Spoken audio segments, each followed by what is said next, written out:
Esu Gediminas Grinius, ilgų nuotolių bėgikas. Daugelis manęs klausia, kaip nesustoti vidury kelio ir tęsti tą judėjimą link savo tikslo. Ir mano didžiausias spyris man į minkštąją vietą yra mano šeima. Nes mano šeima iš manęs tikisi, kad aš gerai bėgsiu, kad aš toliau treniruosiuos ir kad juos džiuginsiu savo rezultatais. Ir nesvarbu, ar šalta, ar lyja, mane tas beda į priekį.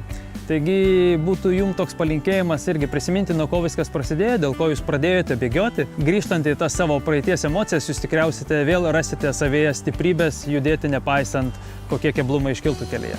Ultra yra įdomus dalykas tuo, kad ne viską lemia fizinio žmogaus galimybės ir ne viską lemia fizinės treniruotės. Ir kai aš sakau savo treniruojamiems auklėtiniams, kad yra 60% jų įdėto darbo treniruotėse, 30% yra jų motyvacija, kuri veda link tikslo, ir visa kita sudaro mityba, planas, judena, nejudena, sėkmė ir taip toliau. Papasakosiu vieną nuotykį iš savo praeitų metų varžybų. Jos vyko Japonijoje ir man buvo taip sunku, kad šalia bėgdamas operatorius manęs klausinėjo, kaip tau sekasi, ir aš negalėjau nieko jam visiškai atsakyti, nes buvau visiškai įsekęs. Ir vienintelis mano tikslas, kuris sukasi galvoje, kaip aplenkti operatorių. Ir aš niekaip negalėjau aplenkti. Jisai bėgo su didžiulė tokia senovinė kamera.